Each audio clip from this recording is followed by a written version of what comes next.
Call of Duty is the biggest franchise in gaming history, and it manages to generate insane revenue every year despite the criticism it gets from the fanbase. 2023 is shaping up to be a very strange year for the Call of Duty community for a number of reasons. Modern Warfare 2 launched in late 2022 and was marketed as a 2-year game with tons of support on the way from both Infinity Ward and Sledgehammer Games. However, news came out a few weeks ago that not only is Sledgehammer working on a brand new game for 2023, but we also just got a ton of new intel from an Activision security breach about 2023 for Call of Duty as a whole. So make sure you stick around to the end of the video because we're going to drop a ton of intel in this video and you're going to want to hear all of this if you're invested in where Call of Duty is going this year. So drop a like, make sure you're subscribed to the channel so you don't miss any future videos, and let's get into this. So as a quick recap, CoD fans have been eagerly asking Activision to drop the yearly release schedule for CoD for a long time now due to diminishing quality and a very sharp uptick in bugs and technical issues, likely born out of frantic development cycles. Call of Duty has been utilizing a 3-year development cycle since 2013, in which new games are cycled between Infinity Ward, Treyarch, and Sledgehammer Games, meaning a new game can come out every year, but each studio still has a decent amount of time to make their vision come true, in theory. This worked out for a while, but for the last 5 to 6 years, things have been seriously falling apart. New Call of Duty games have been buggy and over-reliant on post-launch content that should have been there from the start. And things only got worse with the release of Modern Warfare 2019 and the first version of Warzone, which drastically changed the Call of Duty formula in an attempt to increase player retention. Strict skill-based matchmaking and incredibly grindy camo challenges seriously slowed down the pace of the game, and the developers have been seemingly unable to address community criticisms properly, likely due to the top-down demands from Activision. So when Modern Warfare 2 was confirmed to be a 2-year game, the community was super excited because it seemingly meant that criticisms were finally being heard. MW2 didn't have a very well-received multiplayer mode at launch, but with the knowledge that it would be around for 2 whole years, the community was at least hopeful that things would get better now that Activision and Infinity Ward were going to have to keep players' attention for 2 whole years instead of just 1. Unfortunately, it was leaked not too long ago that there will indeed be a new premium Call of Duty game released in 2023, and it's being developed by Sledgehammer Games, who are responsible for CoD Vanguard, which was only released in late 2021, officially breaking the 3-year development cycle and going back on the promise that MW2 would be a 2-year game. But now that you're up to speed, let's go over everything that's leaked in the last couple days because there was a bombshell report dropped on Insider Gaming. According to the report, there was a massive data breach at Activision that revealed sensitive documents, including but not limited to the entire schedule for Call of Duty in the year 2023. On this schedule, we got a good look at every single season for Modern Warfare 2 and Warzone 2, including the start dates and end dates, and a general idea of how much content we should be expecting from each of those seasons. There were also details about an unknown game called Project Jupiter, which is currently believed to be the unannounced 2023 Call of Duty game. So let's go over this piece by piece. And keep in mind this is all subject to change, but it's coming from a very reliable source, so as of the recording of this video, this seems to be Activision's plan for 2023. According to the leaked schedule, Season 3 of Modern Warfare 2 and Warzone is going to go from March 15th to May 15th. Season 4 will span from May 15th to July 16th, Season 5 will go from July 17th to September 14th, and Season 6, which is currently listed as the final season, will go from September 15th to November 8th, which ties in pretty perfectly with the leaked release date for CoD 2023. In case you missed the updates last week, CoD 2023's leaked release date was November 10th, so it would make sense for MW2's final season to end a couple days before that, so fans can finish up their challenges, complete the battle pass, and then move on to the next big thing. Especially if Warzone 2 is going to feature a new battle pass on day 1 of the new game's life cycle, which would make sense. In addition to the season's start and end dates, the schedule mentioned that there would be mid-season updates for pretty much every single planned season, so expect to see Season 3 reloaded, Season 4 reloaded, so on and so forth. So basically, the game that was supposed to shake up the formula and last 2 whole years is actually just going to be a copy-paste of the same format that the last 3 games have used. But what are these seasons going to contain? Well, not only did we get a good look at the season's start and end dates, but we also have a decent idea of how much content they're all going to contain. Again, subject to change. But according to the leaked documents, there is going to be 1 licensed operator for each season, meaning every season will have at least 1 crossover or collaboration event, similar to the previous CoD games that featured skins from franchises like Attack on Titan, Die Hard, SOD, so on and so forth. There will also be a Halloween event in 2023 called The Haunting of Saba. Season 3 is going to feature more gunfight maps, spec ops missions, raids, and Tier 1 events, and it's expected that new content for each of those 4 modes will be coming with each season after Season 3. There will also be at least 1, quote, small map coming in Season 4, likely similar to Shipment or Shoot House. In addition to that, there are currently 7, quote, core maps planned for the game, some of which are going to be rehashes or remakes of existing maps. And yes, you heard me right. There are currently only 7 core multiplayer maps in the works right now for Modern Warfare 2, according to the leaked material. It's entirely possible that this changes in the future. It's also totally possible that more maps get added as time goes on and Infinity Ward's schedule clears up.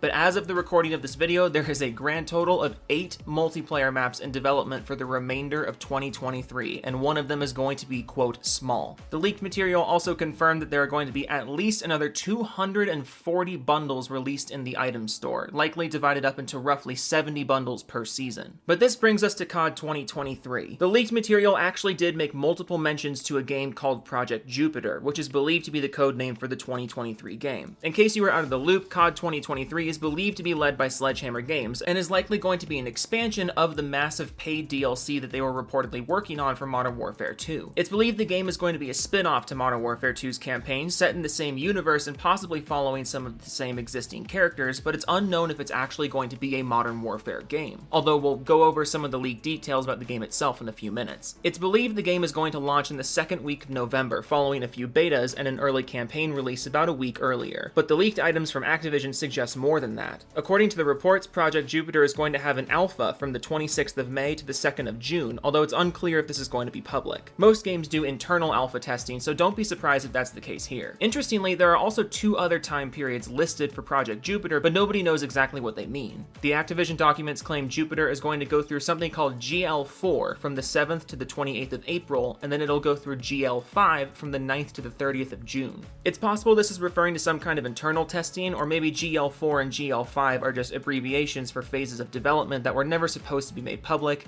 That's probably the most likely scenario here. But the big takeaway from this is the fact that CoD 2023 is scheduled to be in alpha testing by the end of May, which frankly is pretty late. Granted, the current theory is that this game started as DLC for Modern Warfare 2 and is now being converted into a full-fledged game, so honestly, the later alpha period makes sense in that narrative. But if you were hoping for a really great, bug-free, polished Call of Duty game in 2023, this news probably isn't good. The content and setting of this game are currently a giant question mark. Again, it's believed that Sledgehammer was working on a big expansion pack for Modern Warfare 2, and that project is now being converted into a full-fledged game, which would imply that the game is going to be related to Modern Warfare. However, a couple weeks ago, there was a huge leak posted to the official VideoGameLeaks subreddit that claimed otherwise. This leak appeared on February 13th, just days before the Activision data breach information was made public, so while the following intel hasn't been verified by inside sources like everything else in this video has, the timing does seem to suggest at least some kind of legitimacy. So take the following information with a grain of salt, but the February 13th leak reads like this. Quote, as announced recently by Activision, there will indeed be a full premium title for Call of Duty this year. This is being developed by Sledgehammer Games on an updated version of the IW engine. This year's title is Call of Duty 2050, and it's meant to be a spiritual successor to Advanced Warfare.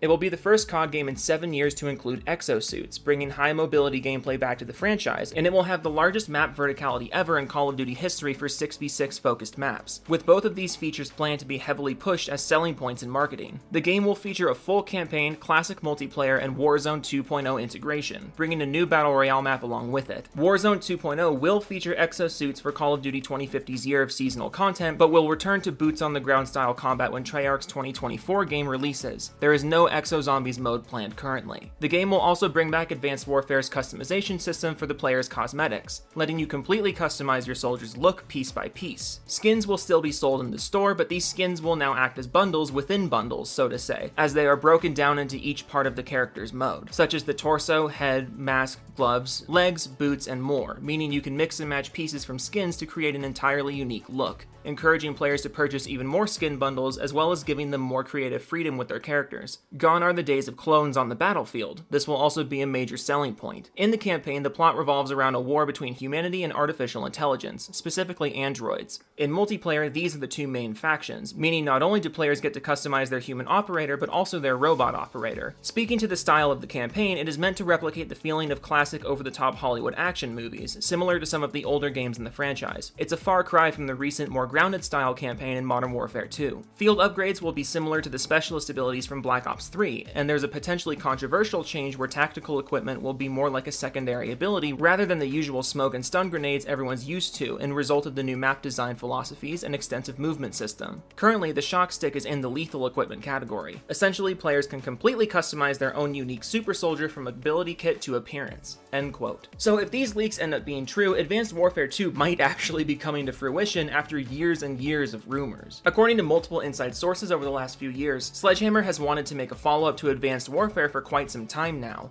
Originally, their 2017 game was believed to be a follow-up to Advanced Warfare, but after the trailer for Infinite Warfare was such a disaster, they were forced by Activision to change course and turn it into something more grounded, which is why CoD World War II launched so broken and lacking in content. Sledgehammer's 2021 game, Vanguard, was also the victim of a rushed development cycle, which was once again dictated from the top down by Activision, as opposed to Sledgehammer having the freedom to do what they wanted, which is, again, why Vanguard was so lacking in personality and was basically just a World War II reskin of Modern Warfare. But with Sledgehammer now needing to slap something together for 2023, I wouldn't be the least bit surprised if they're now eager to make a name for themselves again and finally do what they want instead of having to do what Activision demands of them. On top of that, Activision knows the CoD community is getting fed up with playing the same thing year after year, which is why we're in this situation to begin with. People are tired of the current Call of Duty formula, and Activision knows they need to shake things up, which is why the 2-year plans for Modern Warfare 2 were scrapped. When you look at the situation from Activision's perspective, I can absolutely believe that Sledgehammer is now trying to convert their MW2 DLC into an Advanced Warfare follow-up. Call of Duty's player counts are falling drastically right now, and interest in the franchise is about to hit an all-time low. And like it or not, this is the exact thing that happened back in 2014 that brought jetpacks into the series in the first place. The CoD community was experiencing extreme franchise fatigue, the gameplay was getting stale, and the series needed a drastic change to get people paying attention to it again, which is why we got Advanced Warfare. The last 4 Call of Duty games have been extremely similar to one another, and the community is getting really tired of it.